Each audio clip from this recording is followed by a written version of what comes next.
Did you know you could shoot 4K video on your phone? In this video, I'm going to show you all the different video setting options that you have available to you so that you can shoot high quality videos on your phone.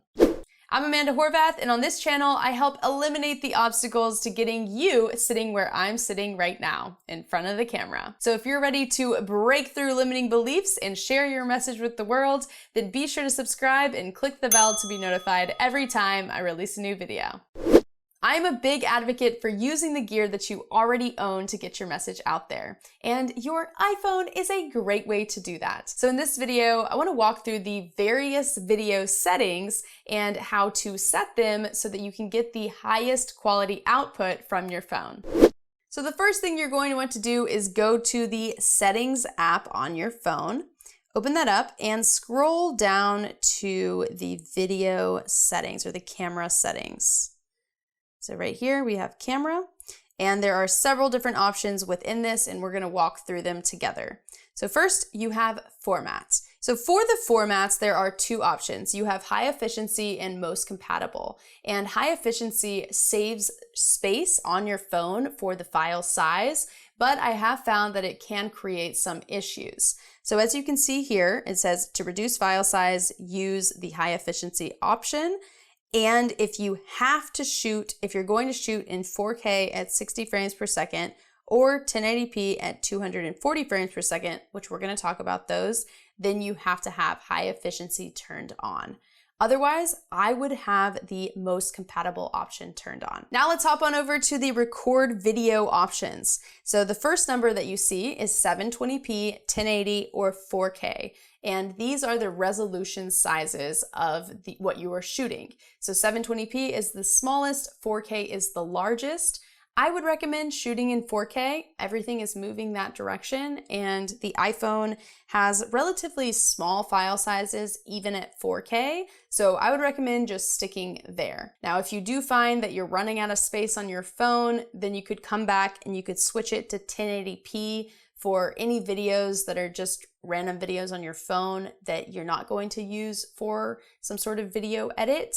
That will save you some space. But otherwise, I would stick to 4K at 24 frames per second. So what does 24 frames per second mean? Let's talk about it. So you can see here you have 30 frames per second, 60, or 24. 24 is the most cinematic option. This is what films will shoot in. It's 24 pictures per second. It is in. This is what you are watching right now on this camera. Typically, sports will film in 30 frames per second.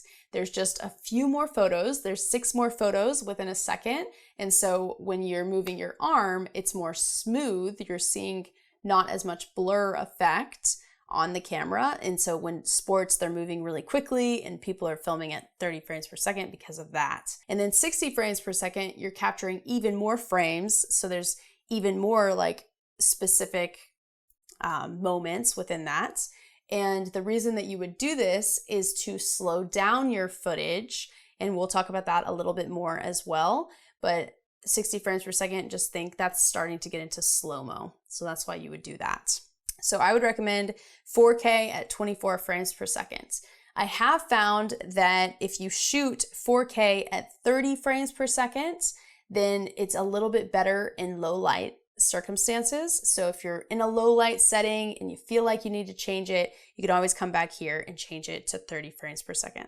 Otherwise, just stick with 4K at 24 frames per second. And lastly, if you have PAL, then, which means, or if you need to shoot in PAL, if you're in Europe or other parts of the country outside of the US or other parts of the world outside of the US, then you would just select that.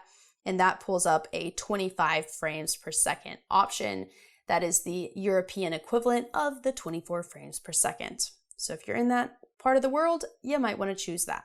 Hey, do me a favor. If you're finding value in this video, be sure to click like and drop a comment below. It really helps me out. Now let's dive into the record slow-mo tab. So when you click on that, you've got 1080p at 120 frames per second or 240 frames per second. Now in the camera app on your phone, so if I go over to the camera app, you can swipe over to slow-mo, and this is what those settings will be here, okay? And you can see up in this top corner, if I tap on that, it can change to 240 very quickly or back to 120. Same with the video tab, you can just change it here instead of having to go to the camera settings. So if you're finding you have struggle with low light, you can change to 30 or vice versa. So I wanted to point that out of we're setting the settings that it'll automatically go to, but you can always change them within the app itself. So 120 is going to be already very slow. I don't know why you would need to do 240 unless you're like really trying to slow something down, like a bullet, right? Or something like that, or a punch and you want to see every moving part of the face or something. So just kind of think about how fast is the action moving, and that will dictate how much you should slow it down. So that's that option. Personally, I don't shoot in slow-mo that much on my phone. It's more about that 4K at 24 frames per second.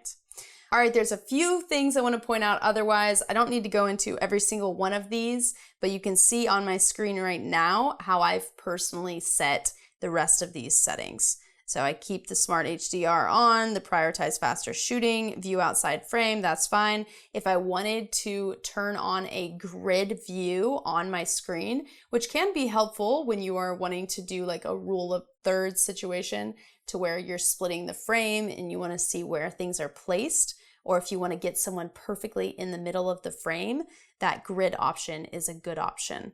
And if you're kind of getting tripped up because you're filming yourself and it's not exactly mirroring how you look, then like you're pointing the wrong direction kind of thing, then you can click the mirror front camera. And then the last thing I want to point out is this preserve settings option. There's some cool things in here that could be helpful if you are shooting a lot of videos. So for example, preserve the last mode, such as video, rather than automatically resetting to photo. Let's say you're out and you're shooting a lot of B-roll on your phone, and every time you go to the photo or to the app, the camera app, it's on photo and you have to swipe to the video mode. Well, if you turn this camera mode on, preserve the camera mode, then whenever you go back to your camera app, it'll already be on video. So this can save you time if you are shooting a lot of videos back to back. Same thing goes for any creative settings that you have, as well as exposure adjustments. So let me explain what an exposure adjustment is. So let's go over to the camera, and here you can see, let's get back to the regular video mode. Here we are. Here's my what it looks like behind the scenes over here. We got the light, got the camera. So you can see how the light just did that, right? Boom. Well, what you can do is if I hold down the screen with my finger, it locks the exposure. So when I go up, it won't change, right? So that's an option. So if you wanted to lock the exposure, you would just select that one setting to save that instead of having to reset every time. Another thing that you can do is you can hold down the light next to it. So when it pops up, you can hold down this little, hold on, it's not doing it.